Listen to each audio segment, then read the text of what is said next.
Welcome to Team Bandwagon, where it is okay to jump ship, but it's not okay to lose. Jump on Team Bandwagon and never lose again.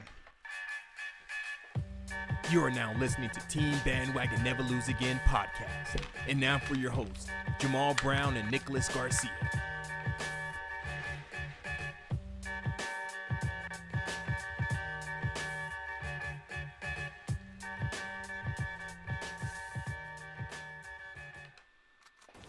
Welcome aboard, everybody. That's a little bit of a Bird Box joke for those of you guys who've seen the movie. You get it. Or if you've seen the memes, it's all over the internet.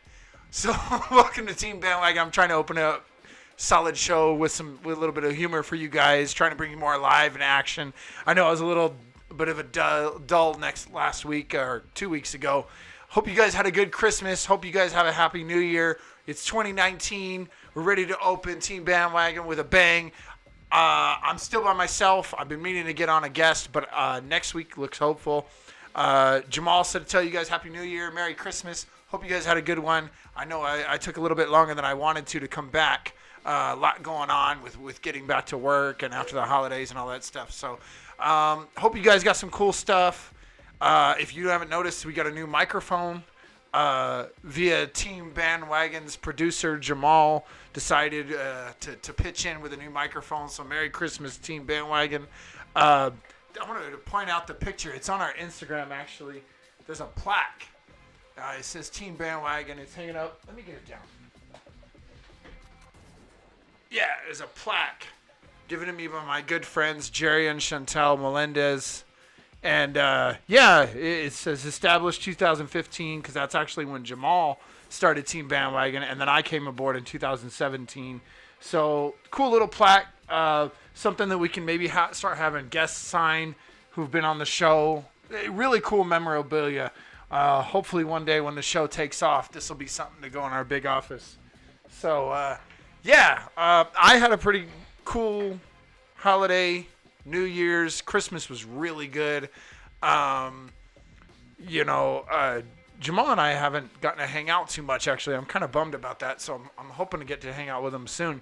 But let me know you guys' New Year's resolutions. Hit me up on Twitter, Facebook, Instagram. Let me know what you guys' New Year's resolutions are. One of mine is to get back in shape. Jamal and I have joked about how when he loses his challenges or we've made bets that he had to do the push-ups and stuff like that, I'm glad I won because I am not in good shape. So I'm going to try to get back in shape this year. I'm not doing a gym membership. Not going to be one of the thousands of people that overfills a gym and bugs our workout junkies like Jesus. But, just trying to get in better shape where I can run around and do what I need to do. Used to be pretty athletic, I like to think. So just something I'm working on. We'll see how it goes. A lot of stuff in the show today. It's obviously got to catch up. The NFL playoffs start this weekend. It's Friday, January 4th, right? Yeah, January 4th. So playoffs start tomorrow. I'm excited. I know you guys are excited. You'd probably be more excited if your team was in the playoffs. If your team's in the playoffs, then I tip my hat to you. We're going to talk about catching up on basketball a little bit, the Christmas games. That's the only thing that's gone good lately for the Lakers is the Christmas game. And then we just finished another UFC bout. Looks like Jon Jones and Daniel Cormier might go at it again soon. We're going to talk about that, a little bit of the controversy going into it. And as usual, even though he's not on the show, Jamal and I are going to have different takes on this. So we're going to go ahead and we'll open up with a quick commercial break. And we'll come right back and we'll dive into that. So stay tuned. Hi, my name is Stefan Thomas, and I'm one of the co-creators of The Creative Extreme. The Creative Extreme is an entertainment company that produces all kinds of fun fictional content. We have created over 600 incredible characters and a multitude of stories starring these wonderful heroes and villains. If you take a look at our page, you'll see dozens of character images as well as panels from our digital comic strips. We're also producing videos and podcasts about our characters and stories. Additionally, we are working on content for animated shows, live action shows, novels, screenplays, and much, much more. And I'd be remiss if I didn't mention the cool t-shirts and apparel designs we've created with our characters. It truly is a fun, exciting thing we do here at The Creative Extreme. While we dream of having some huge company or angel investor infuse us with all the money we'd ever need to make all the amazing content for our readers and customers we could possibly imagine, we have decided not to sit and wait for said infusion. Instead, beginning in 2016, we have used our own resources to set our content creation in motion. The writing part is easy, as me and my writing partner Chris have ideas and stories for days. However, our artistic skills in other areas are not very refined at all. Because of that, we've conscripted and built a network of nearly 30 artists, graphic designers, musicians, editors, voice actors, audio-visual people, and more to bring our stories and characters to life. All of these amazing individuals work on commission and retainer, as we believe in paying people for their work. Up until this point, our day jobs, along with a small bit of merchandise sales, have allowed us to do what we do.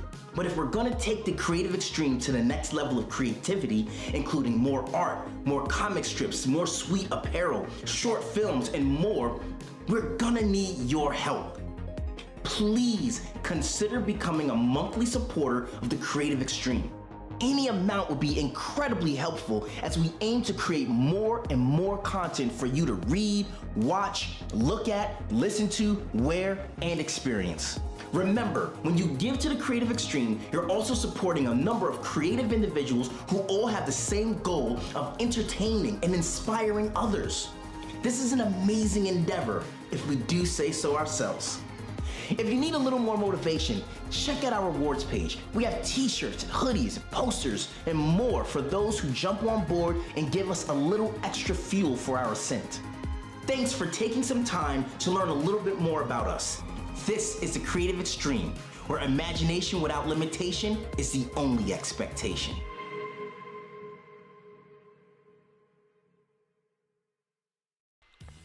So shout out to our sponsors, the Creative Extreme. We love them. Steph, miss you, bro. Happy New Year, Merry Christmas. Hopefully you're watching.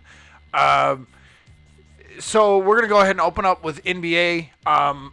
Obviously I'm a little biased, and Jamal's a little biased. We were really excited about the Lakers on Christmas Day, beat the Warriors handily. Now, mind you, the game was close. Everybody talks about, well, you know, they won the game, and LeBron played, you know, up to the point where they had the lead. They were up by, I think, like 6 at the point where he got hurt and got taken out of the game. But they did win on Christmas Day. Christmas Day, I tried to watch as much basketball as I could.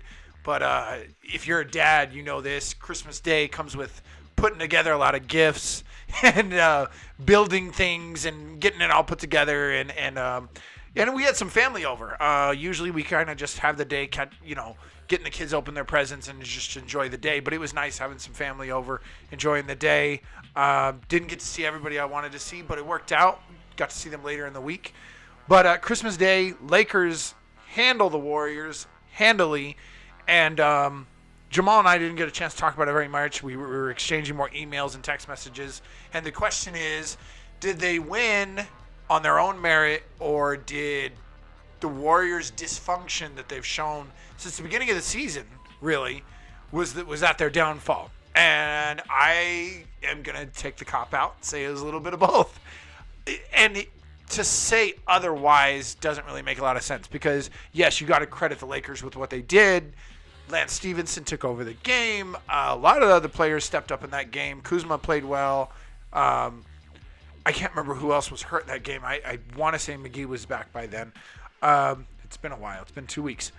But they did a lot of things right, and they moved the ball.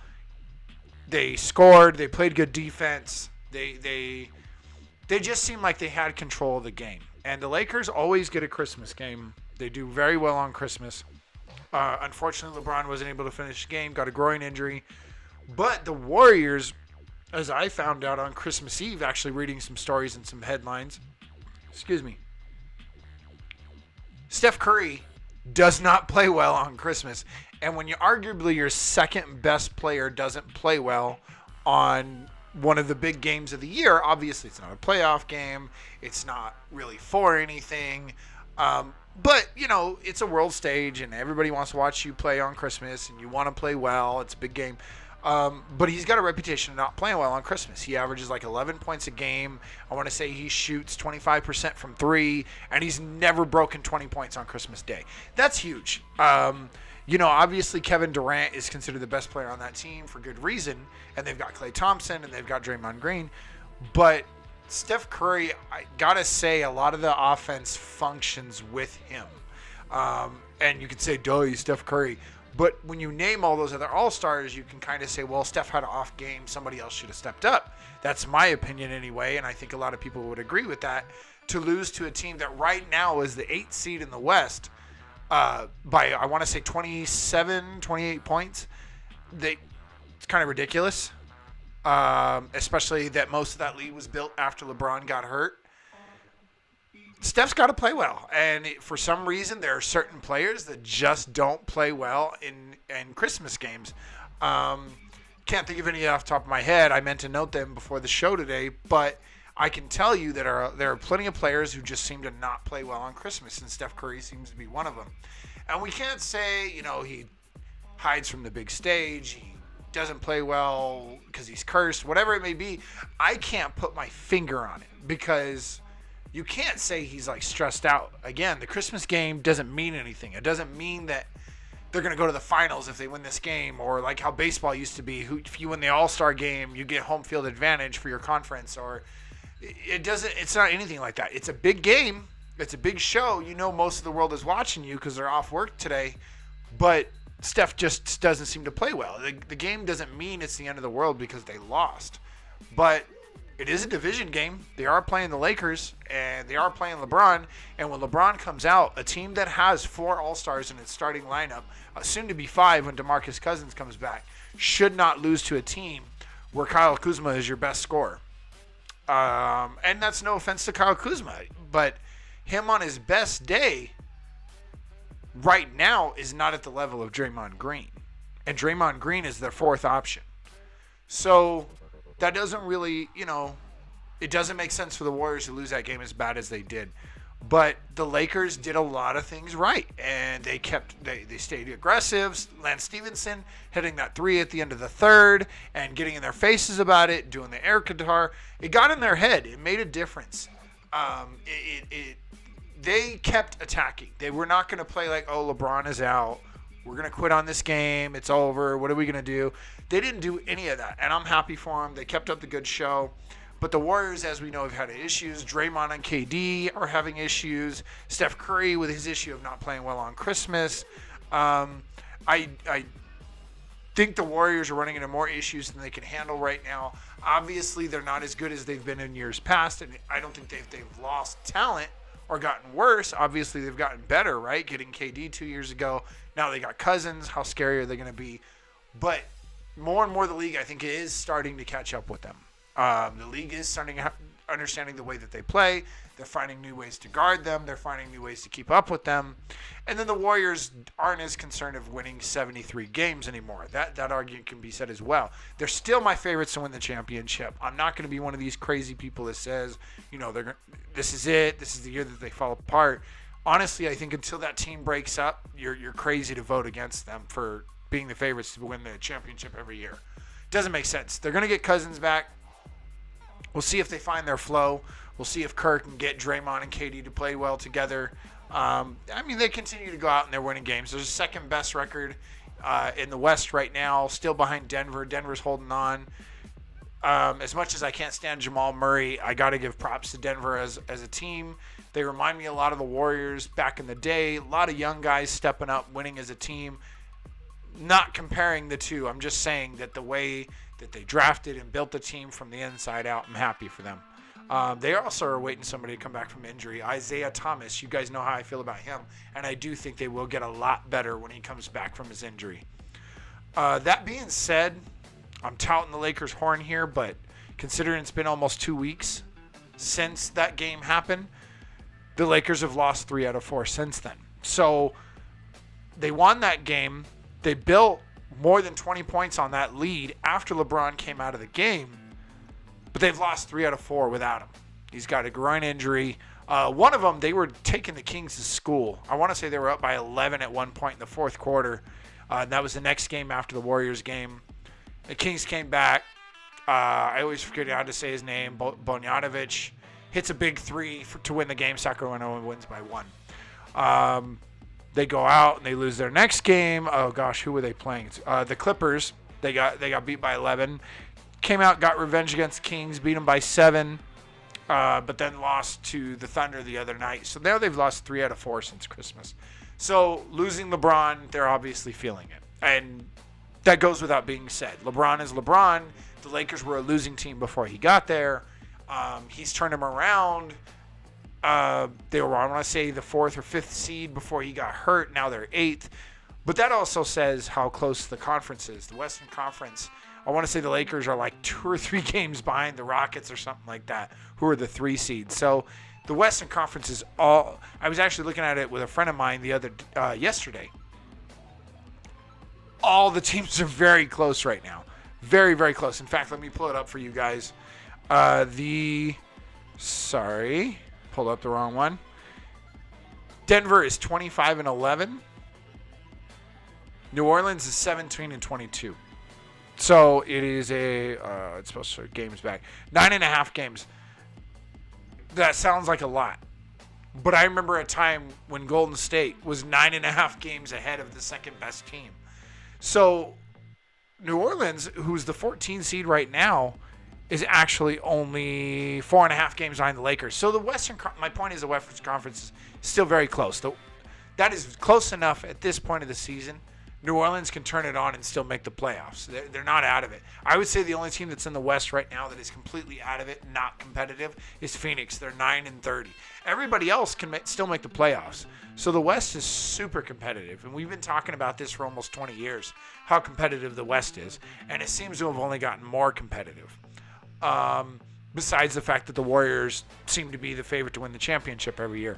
But it'll be interesting to see in the upcoming years whether the Warriors break up or somebody finally does catch up to them and get better than them, how competitive that Western Conference can be. I think we could start seeing some Western finals like when you had Sacramento and LA going at it, Portland and LA, San Antonio and LA, and I'm biased. I know I keep bringing up LA, but Dallas and San Antonio had some great playoff games back in the day.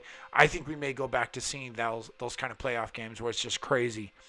But the East, not as competitive, but I think all of the top 5 teams are competitive to win the Eastern Conference. Everybody else, not even in the topic of conversation. You got Milwaukee, Toronto, Indiana, Philadelphia, and Boston. And you guys know Boston was my favorite to win the East going into the season. They still are, especially now. They finally seem like they're turning it around. Jason Tatum, obviously unreal. Gordon Hayward hasn't played that well this year, but I think he's going to find his rhythm and get out there, play well like an all-star he used to be.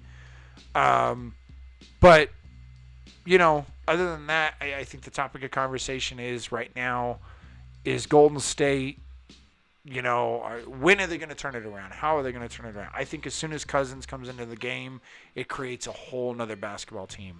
And I think you're going to start seeing them blowing out teams, controlling the glass, playing well.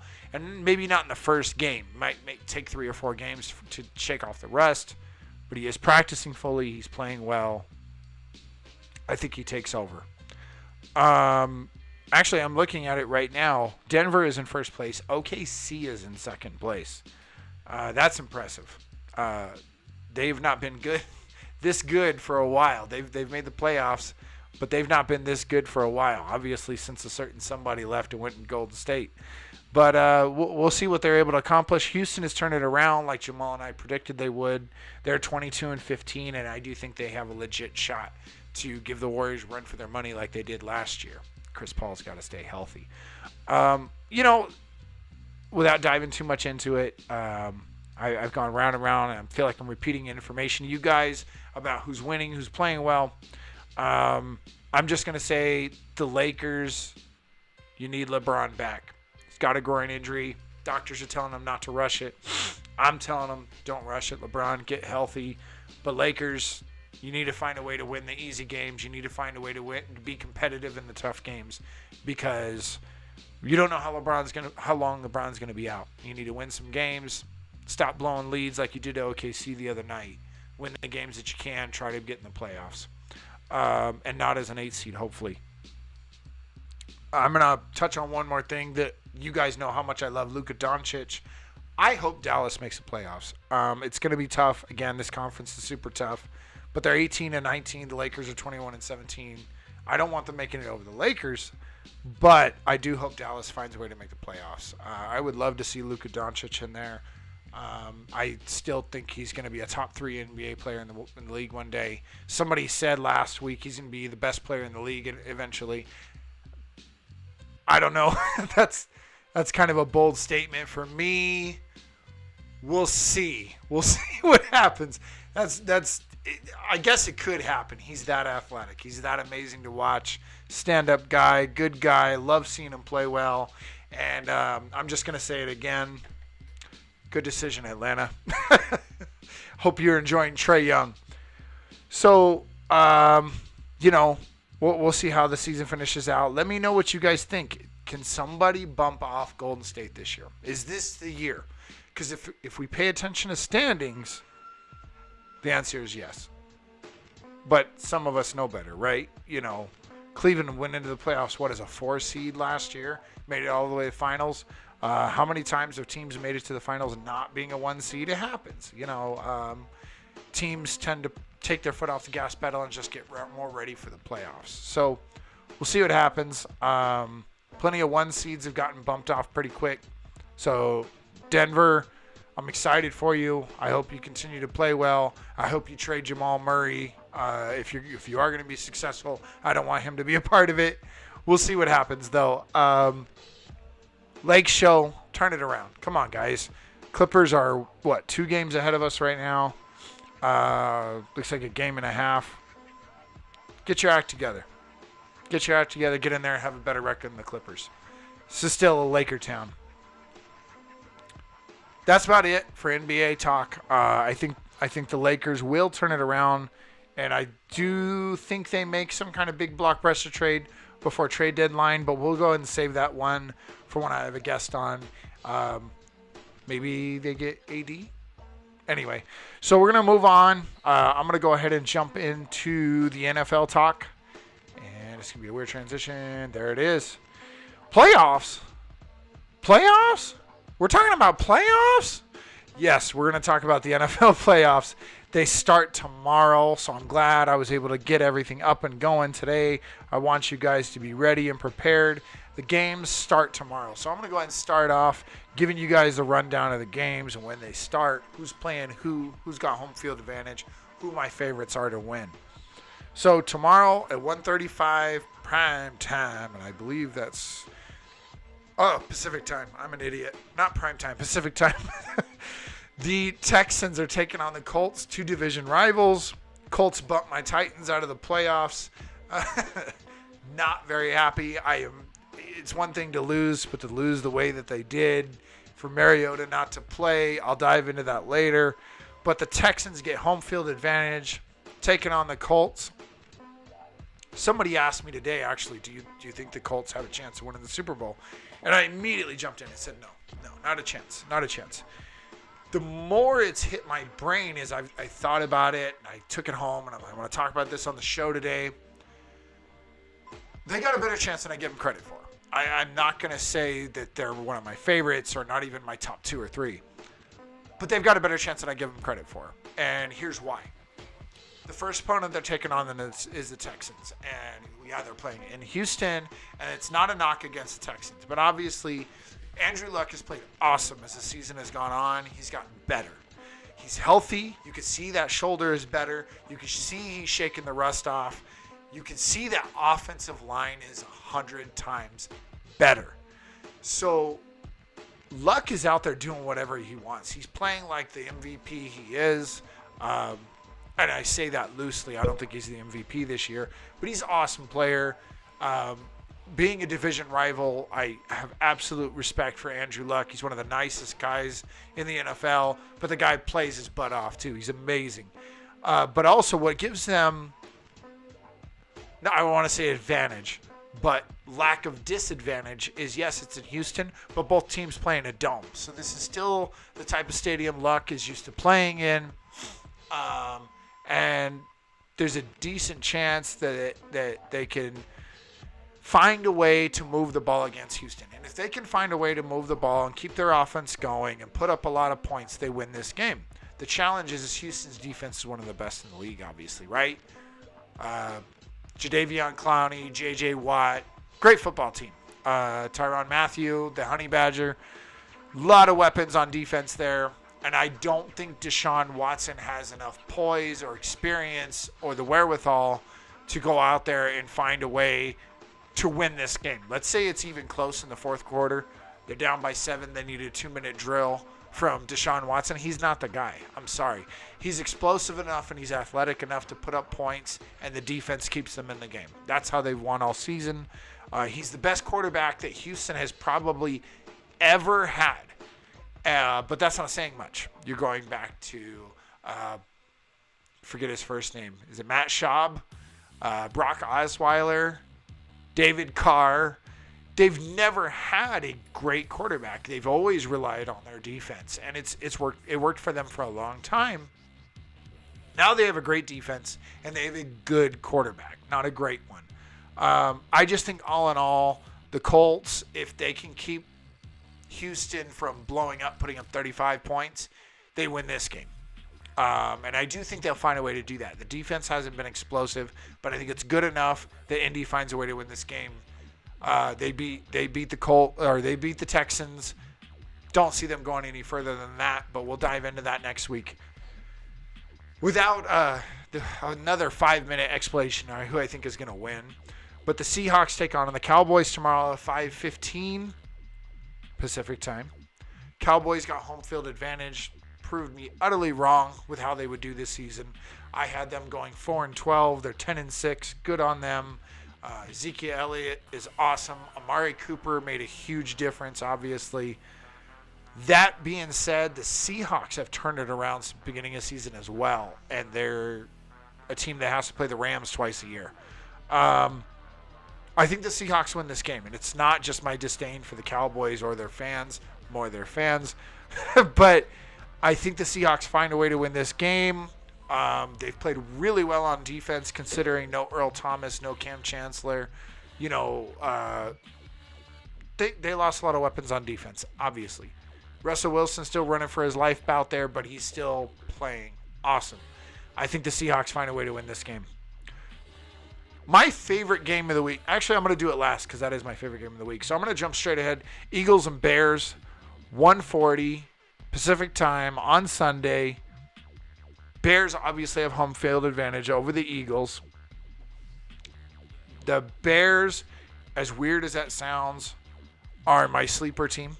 They're 12-4. They shouldn't be a sleeper. But they're on the outside looking in as far as bye weeks and home field advantage. Whoever they play next week, they won't have home field advantage. But I think they handle the Eagles handily. I know Nick Foles is playing awesome. I know we could look at another run like last year. I know I doubted them last year. But they did not play a defense like this Bears team. The Eagles do not look the same as they did last year. They are not going to win this game. I'm sorry, Eagle fans. I'm counting you out already. The only way they have a chance is if Nick Foles just goes off throwing at Alshon Jeffrey, because that has been his favorite target. But I just don't see it happening. The Bears win this game, and they win it big. Bears move on. Chargers-Ravens. And the reason this is my favorite game, because honestly, if they had home field advantage, the Chargers would be my favorite to win the AFC.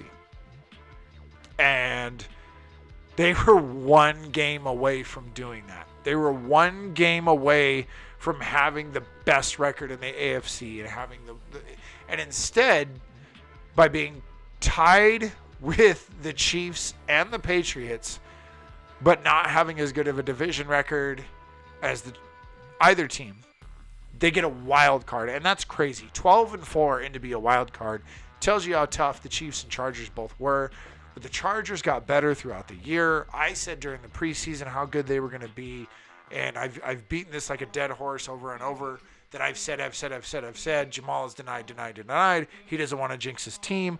I think he believes in the Chargers. He just doesn't want to jinx his guys. But the Chargers, I don't want to call them my sleeper team in the AFC. I think you're going to be surprised by this team. Unfortunately for them, I don't think they could have a tougher matchup in week 1. I think they would have loved to play the Texans or the Colts compared to playing the Ravens. The Ravens are another team that could easily get to the AFC Championship. I don't see them winning a Super Bowl with a rookie quarterback or even getting to a Super Bowl, but they can get to an AFC Championship. But they got to beat the Chargers. My Chargers are the favorites. Not my Chargers. The Chargers are my favorite to win this game because of how balanced they are. Joey Bosa's healthy. He's back. Phillip Rivers has been a little off last couple of weeks, but he's got Melvin Gordon back now for like 2 weeks now, maybe 3. If he can find a way to not make mistakes, that Ravens defense is best in the league. I looked at it the other day. They're statistically the best team in the league, and there's a reason for it. They're really good out there. But the Chargers can find a way to win this game. They can beat the Ravens. I think that they can show the league we can win 3 games on the road. We can get to the Super Bowl. We've got a chance just like anybody else. So I think the Chargers win this game by a fraction. It's going to be close. I hope the Ravens don't win only because I don't see Lamar Jackson winning a Super Bowl as a rookie quarterback anyway. So I think I hate to say it's a waste of a spot because that's not fair. They earned it. But it's just not going to happen. So hopefully the Chargers get it done, bolt up. We'll see what happens. So my favorites to win this weekend, Colts over Texans, Seahawks over Cowboys, Chargers over Ravens, and Bears over Eagles. So I actually have 3 teams, away teams winning. Only one team, home team winning, which is the Bears. And I could be completely wrong because I know that doesn't normally happen in the first round. But those are my predictions. Call it bold, call it crazy, call me stupid, whatever you want. We'll see what happens. Should be a good game either way. That being said, we're in the playoffs. Should be good. Someone also asked me today, and I almost don't want to do it, but I'm going to. Who's your favorite to meet in the Super Bowl? What do you think is going to happen? I'm going to go out on a limb, and I'm going to say Chargers and Saints.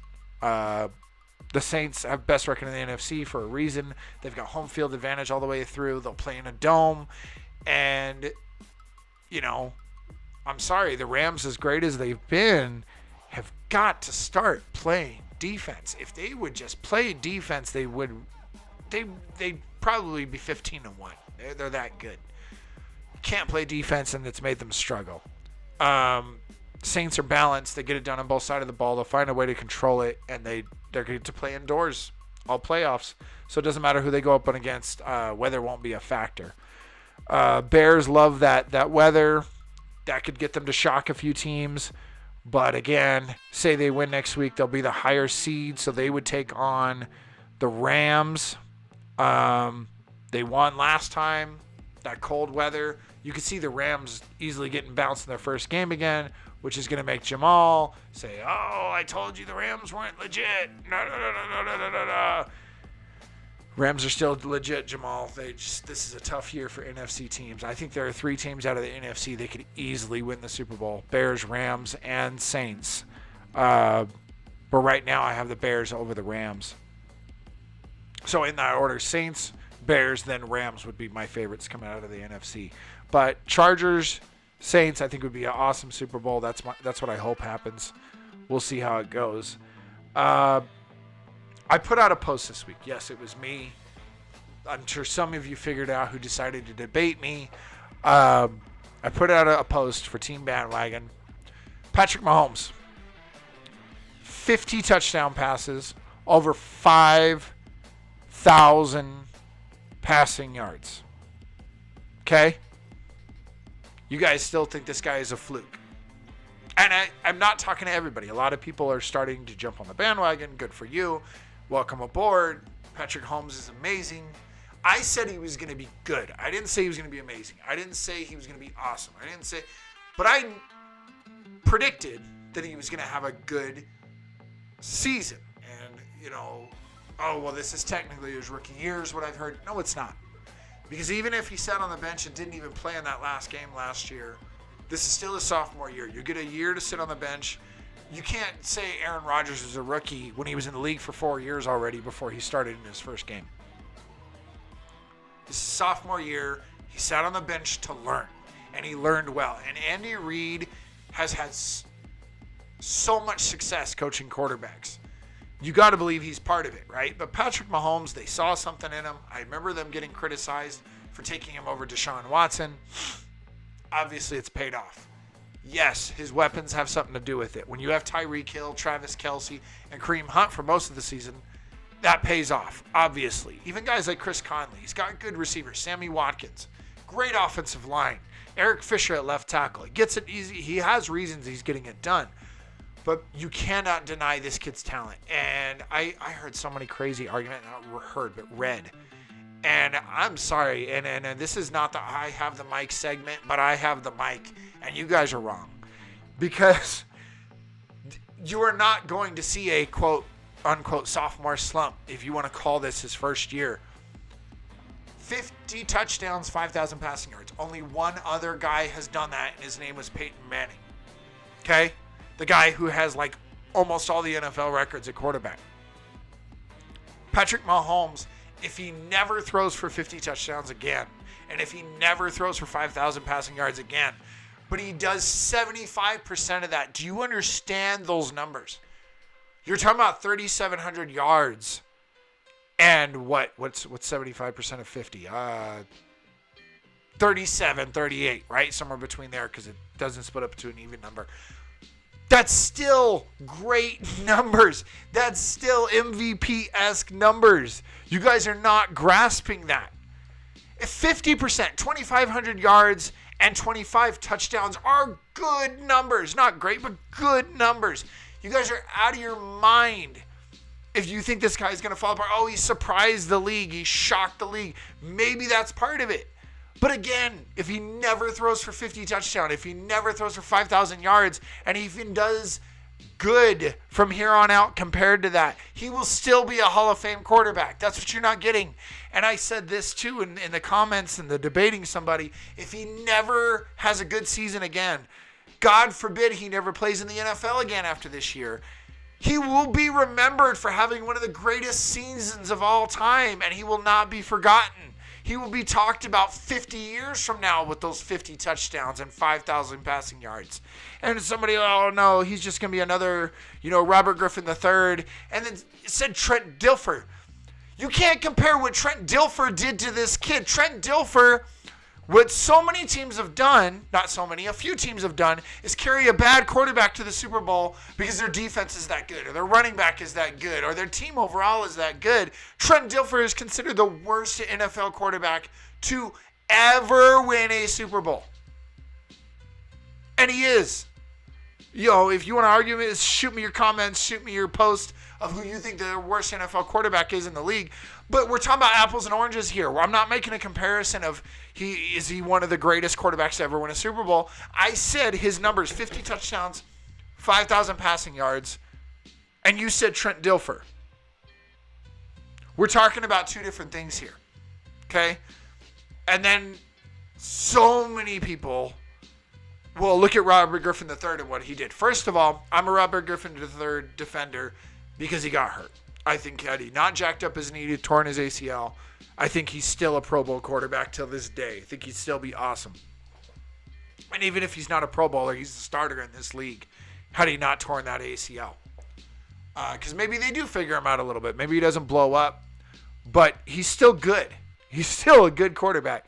So, but here's why Patrick Mahomes still does not compare to Robert Griffin III, okay? Robert Griffin III's best year was his rookie year. We all know that. Washington Redskins, Robert Griffin III, 2012, played in 15 games. 3,200 passing yards. 20 touchdowns and 5 interceptions. That's a great touchdown to interception ratio. 3,200 passing yards, 20 touchdowns.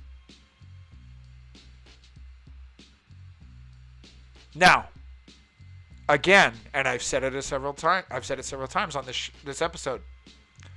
50 passing touchdowns, 5,000 passing yards. I'm going to pull it up the exact amount of passing yards.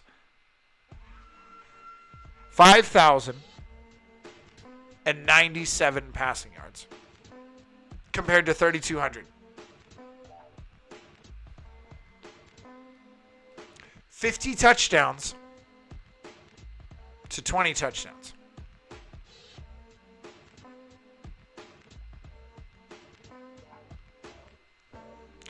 Enough said. So, yeah, I plan on having some people on the show that I'm sure that are going to debate me about this, but I'm going to throw him under the bus. Jamal's one of them.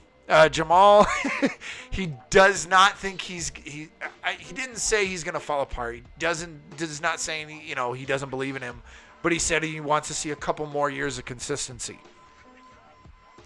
That goes without being said. Obviously, if he just totally is a dumpster fire next year and he falls apart, I think it'll be the greatest fall from the mountaintop ever. But I don't think there is any way he can fall apart to the level where we say he's not going to be a great NFL quarterback. I don't see how that's possible with 50 touchdowns and 5,000 passing yards. Okay, so I'm going to move on from that. Trent Dilfer. I'm a little bitter about it. But, Patrick Mahomes is the MVP, cut and dry, no doubt about it. Aaron Donald got to be Defensive Player of the Year, 20.5 sacks. He was 2 sacks away from the record. Very close. Wish he would have done it. But, hey, got to give credit where credit's due. When you're a defensive lineman, not a left end, he's a defensive tackle, and you have the center, and chances are usually the left tackle, depending on what side of the ball you're on, blocking you. You know they're going to double team you. You know they're going to bring you their best, and you're still able to break 20 sacks. Defensive Player of the Year, it's done. Stamp it. Give it to him now. Done deal. Not too much to talk about in football besides what I think is going to happen in the playoffs. I hope the Chiefs shock everybody because I guess it would shock me. Because the reason I don't see them winning the Super Bowl is they can't play defense to save their lives. Maybe they change that. Maybe they turn it around. Maybe Patrick Mahomes throws for 5,000 yards in 4 games and they find a way to put up so many points. It doesn't matter how they play on defense. Who knows? But I doubt it. It should be good. I hope they play the Chargers eventually in the playoffs. I think that would be a great third match of the season. Be a good tiebreaker. They split the season series. We'll see what happens. My quick take on the Antonio Brown situation. I read something this morning why they don't believe he'll get traded, this particular writer. And if this is true, no way does he get traded.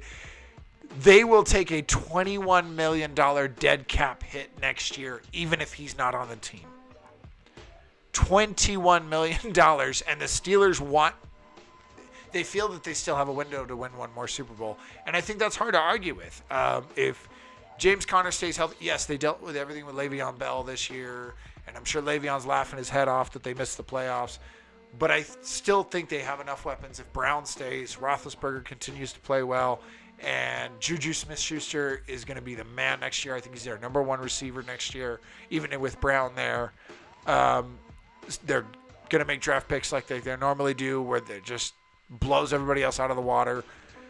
And I do think their window to try to win a Super Bowl is in the next 2 years, if they even have that long. So they're going to find a way to try to keep Brown. And even if they were willing to give up on Brown, you're not going to take a $21 million cap hit and then send a guy to another team that you may play against.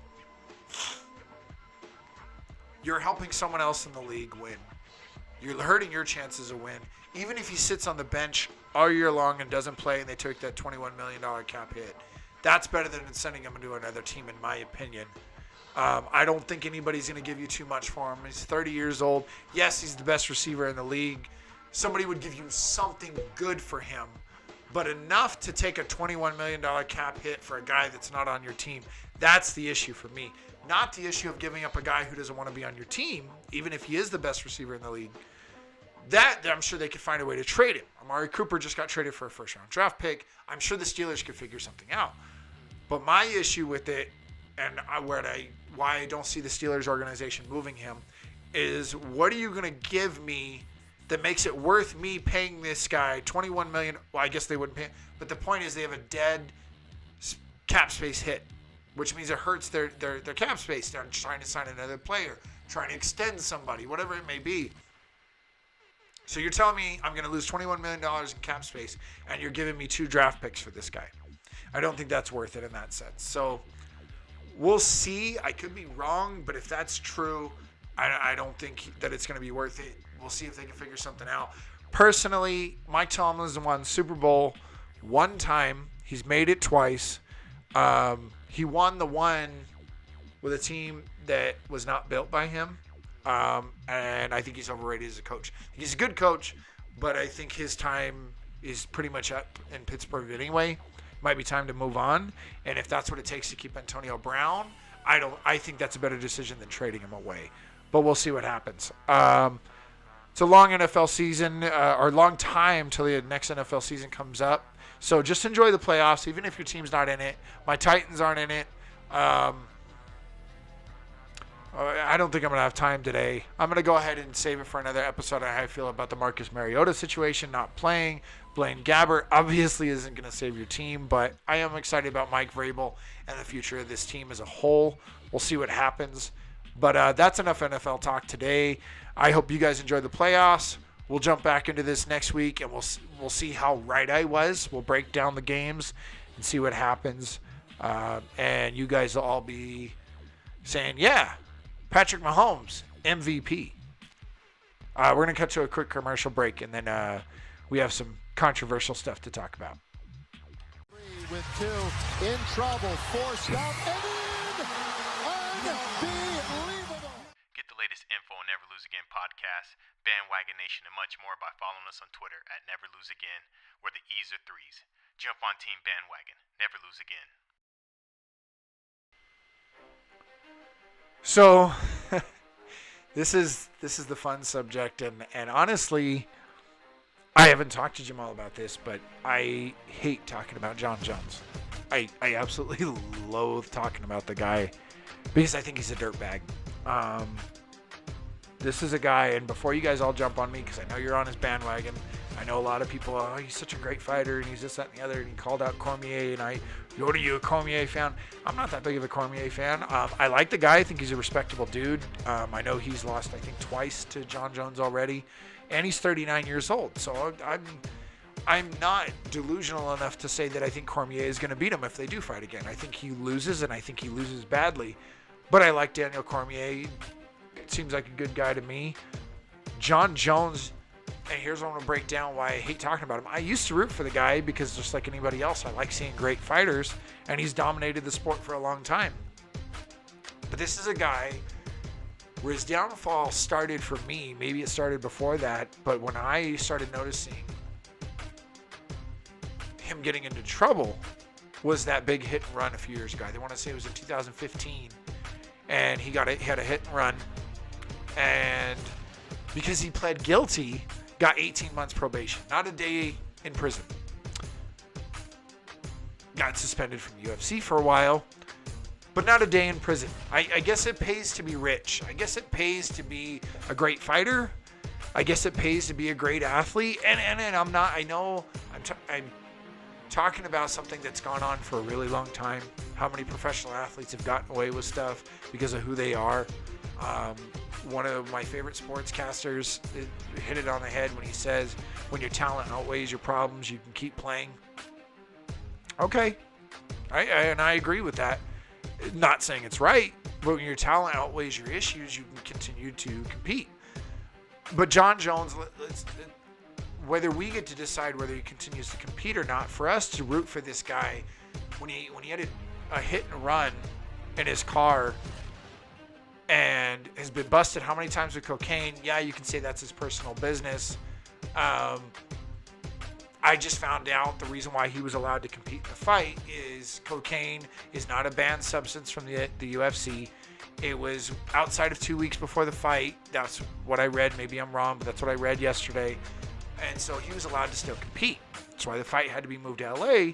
But he won the fight, and he won the fight handily. But I just want to hit on the head. It's not about the cocaine. It's not about him testing positive and all this other stuff.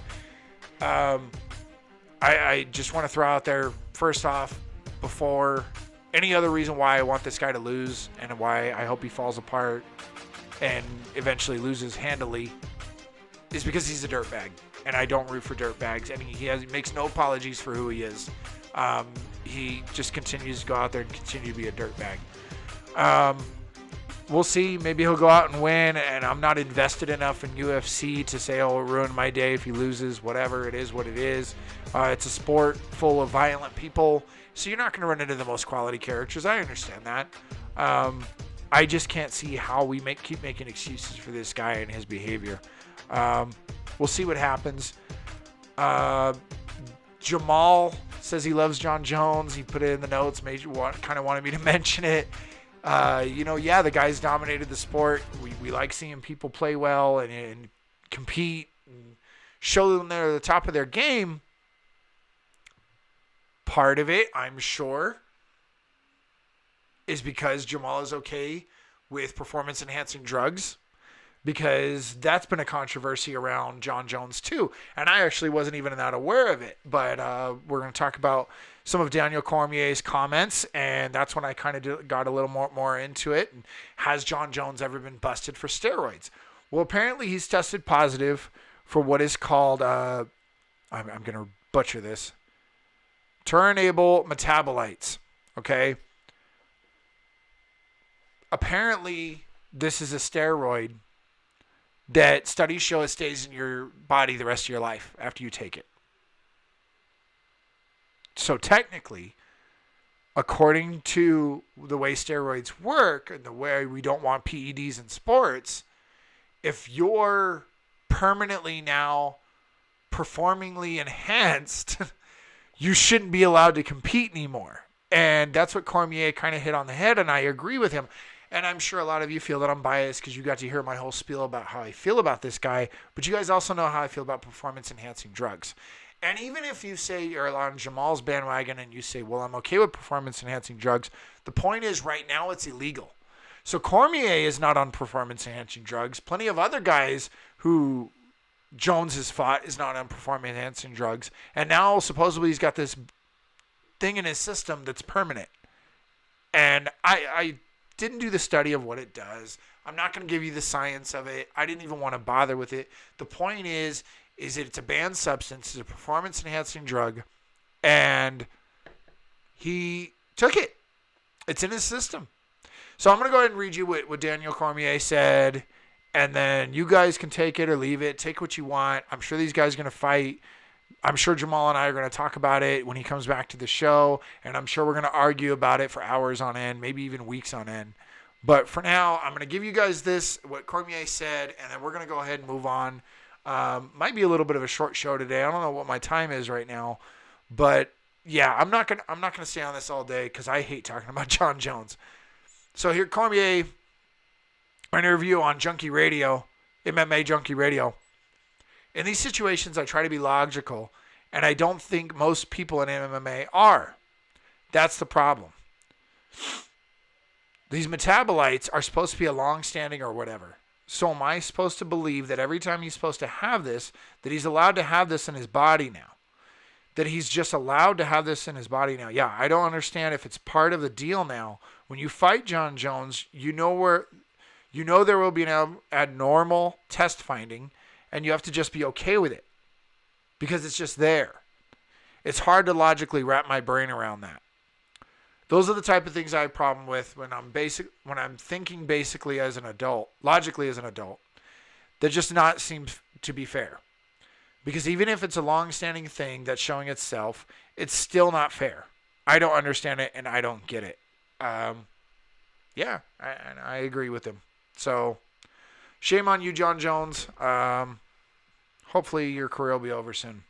I'm sick of seeing this guy getting chance after chance after chance. And I will go ahead and just say, whether you think you should be allowed to take certain drugs, cocaine, marijuana, whatever, if you're in a job that knows you don't allow it and you test positive, you get fired.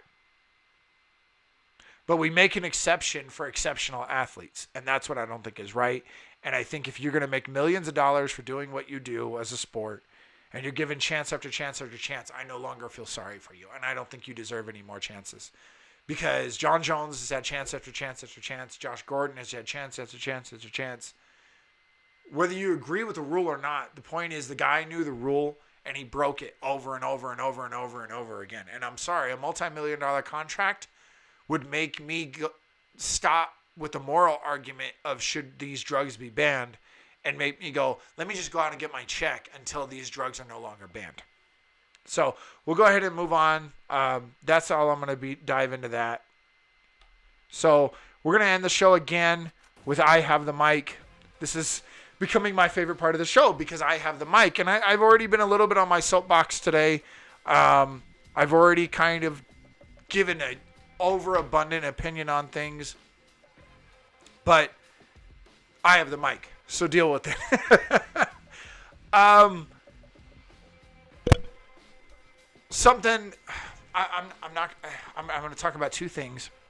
And the first thing I'm going to talk about is whether you do something that you have control, that you win, or you're playing something that has to do with luck, you do online betting, whatever, this, that, and the other, or you play basketball, you play sports, whatever, and you get caught doing something you're not supposed to be doing, and then you get called on it, and you get upset for getting called on it, but then you want to be acknowledged when that situation is over because you won, whatever. I'm not going to acknowledge you. And I'm sure certain people know what I'm talking about, and I'm not going to point it out specifically, and I am going to beat around the bush about it, but I'm not going to acknowledge you because if you can't handle being called out when you got caught doing something you're not supposed to be doing, and I guess that kind of goes along with the Jon Jones things, right? You know, you got busted taking drugs just a few weeks before the fight, and then you're going to go and call out Cormier because he's the only guy calling you out. But whatever it may be, whether you're playing an online game or you're a professional UFC fighter, if you get caught and you get called out, you don't get to get upset and then talk smack a few weeks later because you won. So anybody in my life, my circle, in this situation where you feel that I should acknowledge you, it's not going to happen. It's just not going to happen. So with that being said, I'm going to go ahead and move on. I'm gonna get a phone call after this. I know I will. I'm gonna get a text message, whatever. I'm gonna keep I Have the Mic a little simple today. Besides that situation, I'm just gonna say we're gonna have on a few guests in the next few weeks, and Jamal and I have talked about it on the show that we want more people with whatever you want to talk about. This is mainly a sports show, but I think it's a show where you can talk about principle, like I kind of done a little bit today. You can talk about your business, like we've done with Josh Northcutt. Shout out. Got to get him back on the show. We've done with Johnny Swole and his workout routine. I guess that's kind of sports. But whatever it may be, I want to have on more guests in the next few weeks, and I've already been in talks with people to discuss certain things and see if that's something that we can dive into. If I have knowledge on it, I don't want to have someone come on here and make me look like a moron. I'm sure it's already happened before, but whether we talk about sports or a little bit of sports or nothing about sports, I want to start broadening the show and open up and see what else we could talk about and get into. You guys, send me some ideas, what you want to discuss. If you want to be on the show, if you want to discuss something, or if you want me to discuss something with someone, I'm sure I could find someone to discuss it, even if we've never had that on the show before. That being said, where I'm kind of getting on my soapbox here, I have the mic. If you're going to debate something, and this has almost nothing to do with Team Bandwagon, I'm not calling anybody out that I've debated with lately. I respect everybody's opinion that comes on Team Bandwagon to debate. That's the point, that we want you on our platform. Debate. I know I joked earlier about somebody, argue with Jamal and some other people about Patrick Mahomes. But hey, mad respect. I love anybody who wants to come in and talk about sports, because whether you've watched no football in your life or you watch a game every weekend, we want to bring everybody on board and have you talk about it. But when you want to talk about certain issues and you want to come on and you don't know what you're talking about. I'm trying to find a nice way to say this, but I'm going to butcher it. Know what you're talking about if you're going to be demeaning. You know what I mean? And this has to do with, I've talked to certain people, I guess having so much time off of work, I've talked to certain people about a lot of different subjects off air. Honestly, it's in my everyday conversations, but I'm also trying to figure out what I want to bring onto the show and who I want to bring onto the show. So I've talked about many different things when it comes to religion, politics, current events, pop culture, and sports. And if you're going to come and debate me or even agree with me, that's fine. I have no problem with anybody with a different opinion. And even if maybe you lack some knowledge in that department, I'm okay with that. But as soon as you become degrading or demeaning, and I'm sounding like a hypocrite because I'm kind of putting them down in that sense, but I mean like when you start calling names or when you start saying you're stupid or this or whatever, and this is almost like what he did in the last show, you know, when Stephen A. Smith, people were putting him down, people put us down on our team bandwagon thing. I think this is kind of like a part 2. Debate and argue all you want. Come on, even if you don't know what you're talking about. I've got a friend, he's a big Packer fan, and he's like, well, but I don't really watch very much. I'm just happy when they win. I don't know all the players' names. And I'm like, that's cool, man. Just enjoy sports for what it is. But he acknowledges that, and we just have a polite conversation about it. But when you come on and you go, well, you don't get to talk, you're a Titan fan, or you don't get to talk, you're a Charger fan, they've never won a Super Bowl, and you're mean and degrading.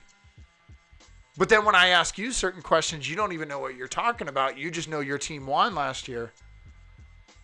I feel like I'm in a position where you've put yourself in you have put me in a position where now I'm kind of standing over you, in my opinion, because you're putting me down based on how my team has performed, but you're not acknowledging the fact that you don't know what you're talking about. And I'm sticking to sports only because I don't want to open a can of worms with politics or religion or upsetting people. I love talking about those things with people, but the second I see it getting out of hand, I either change the conversation or the other person usually figured it out by then. So, you know, again, part 2 to the conversation last time, respect each other, love each other, build each other up. Even if you're doing the sports thing and you're talking crap, talking smack, make sure that at the end of the day, you're still friends. If you're not close to that person and you've never really joked with them that way, make sure you guys are still cool. If you've been friends for a long time, Jamal and I have been friends for a couple of years. I know I can joke with them that way, but even then I know where to draw a line and not be mean. I even joke with my wife because she's a Raider fan, but I make sure it's all in fun. It's all in jest. We're just taking jabs or whatever. Always respect each other and build each other up. That's the point of sports, in my opinion, is that it's a chance for us all to come together and go, whether I'm rooting for the same team as you or not, this is a chance for us to escape everything else. Let's respect each other, have a soda, have a beer, whatever, and just enjoy the game. So I guess I built my own opinion there. I had an epiphany. Watch more sports. That's the end of this message. Watch more sports. It'll make you like people better. If you can't agree on politics or religion, go find a sport that you like to watch together. Even if it's curling, if the person doesn't like football, basketball, find something they like and go enjoy it together. It'll bring more people together, cause less ugliness in the world. So I'm going to go ahead and close out the show. I think it was a lot more energy today. I'm looking forward to doing another show next week. Alabama and Clemson play on Monday. Make sure you guys tune in. I'm looking forward to it. Go Clemson. Hopefully they get it done. Hopefully they don't lose on the last play like Georgia did last year.